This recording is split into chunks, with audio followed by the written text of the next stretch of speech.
If all goes well, this should be the final installment in this restoration series. Now that the chassis is done, I'm focusing my attention back on the cabinets. If you recall, this was covered with paint splatters. I got those out. Initially with isopropyl alcohol, when I discovered denature alcohol works even better. Some discoloration where some of the paint splotches were, probably because they were protecting the orange paint from UV over the years, so it's slightly lighter. But I kind of blended it out for the most part using scratch out, mild abrasive. Meant for cars to get rid of swirl marks, but did a nice job cleaning this up too.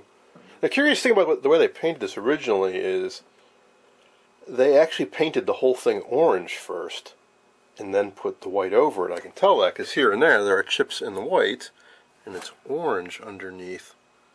I noticed that when I stripped out my other orange and white T-102 as well. Now this one turned out so nice, definitely not going to strip this down and repaint it anytime soon. In fact, I'm quite pleased with the way this has turned out. I'm a little embarrassed when I think back now when I first got this and showed it in an unboxing video. I was talking about scrapping it out possibly for parts, but no indeed, this turned out quite nice. So, I'm done with this, and as I was getting ready to think about doing the final assembly, I noticed there was some rust inside. So I used a little bit of native jelly here and there, and then just did a light coat with a brush of rusty metal primer. This stuff. And after the scratch out, I used some Meguiar's cleaner wax on it. It should help protect it for a while. And here's the front. Bit more damage on this, but I'm just going to leave it as it is. After all, it's nearly 60 years old, so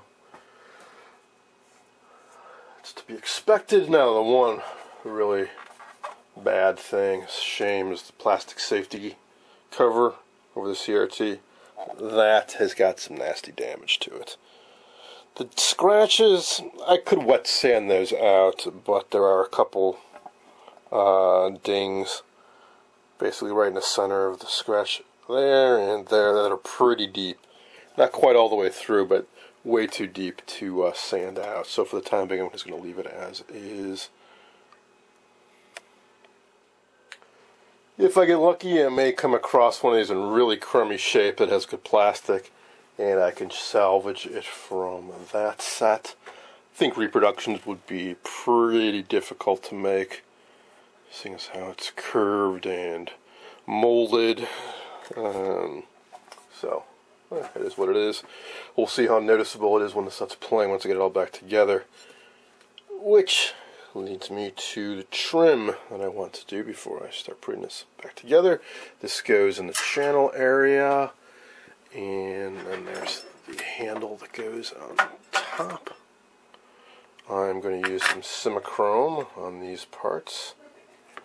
A good chrome metal polish. This handle's actually in really good condition, better than any I've seen before. I'm hoping that with polish, this will come off and it'll look even better. So, Simichrome, my favorite metal polish. That on there. Let's see what we get.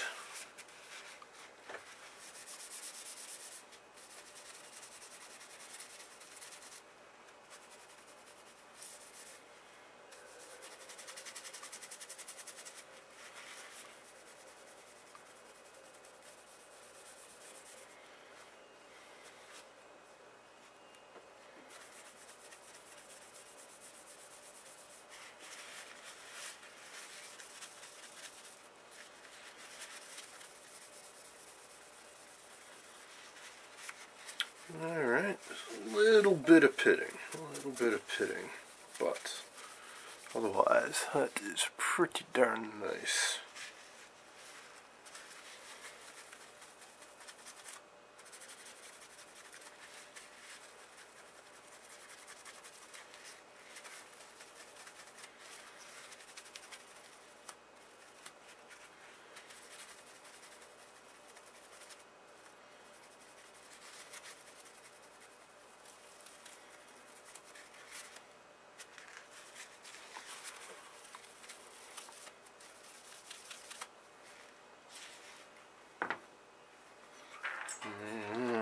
see how this cleans up.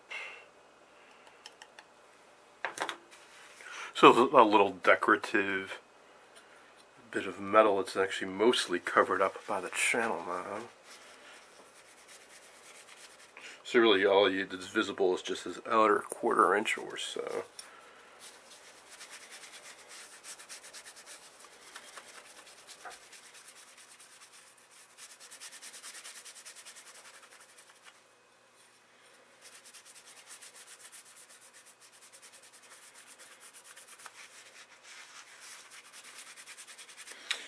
Right there, that is what points towards the channel you are currently tuned to.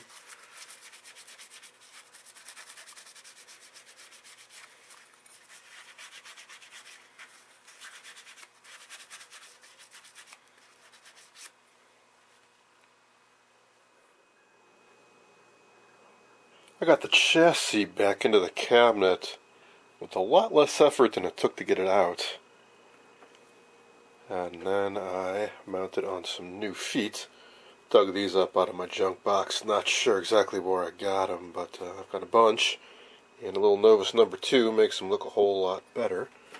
So I got those on there. Got the chassis secured. Next up, I'll flip it down and install this. And the handle and the knobs. The knobs are soaked in some mild dish detergent and warm water. Use a toothbrush and they cleaned up real nice.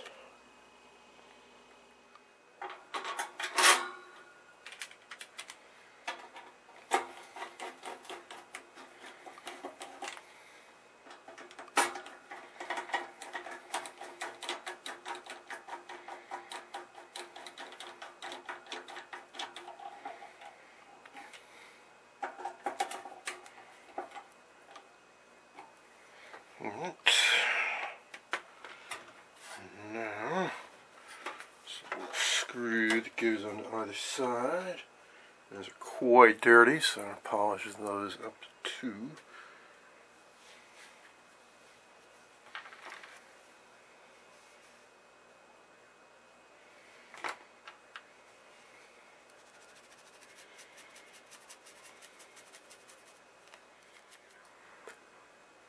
Yeah, that's much better.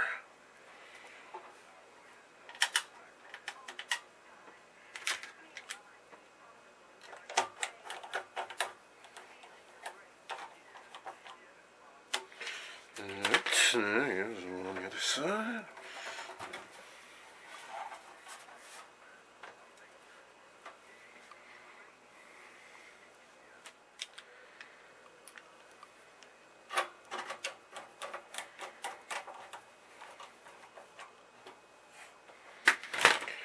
Alright, that just leaves one thing, which is the back.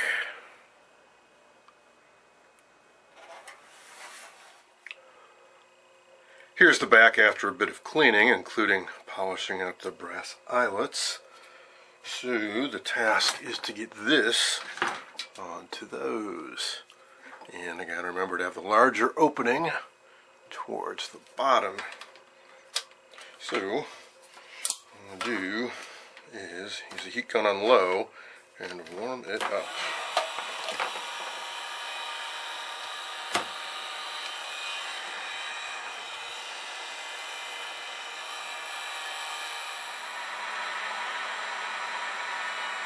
Okay, there's one of them.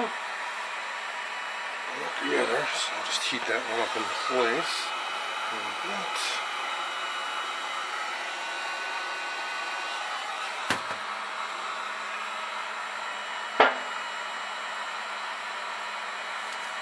There we go. Alright, cool.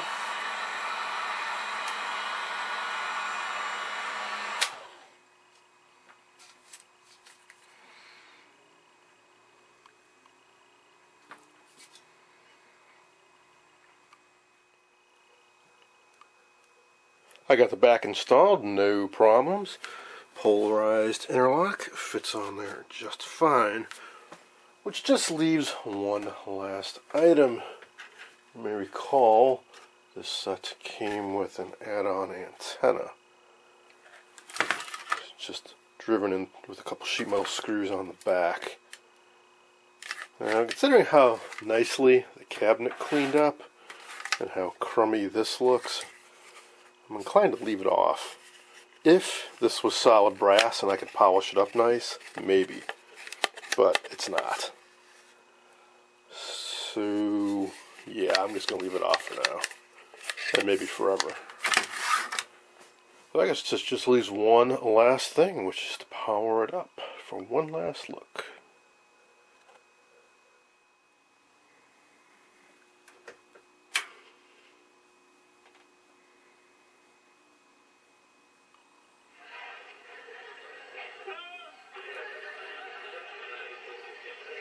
Hope you enjoyed this restoration series on an Admiral T-102 from around 1957.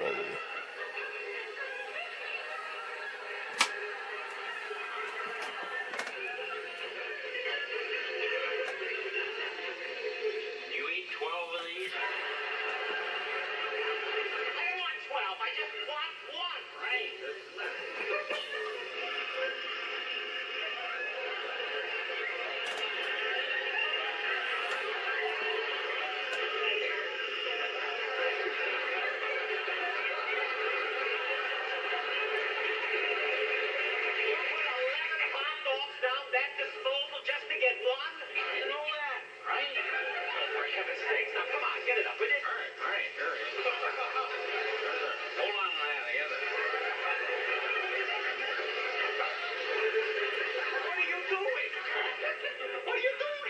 Serve up your fries. Did you just put your hand in a boiling pot of grease?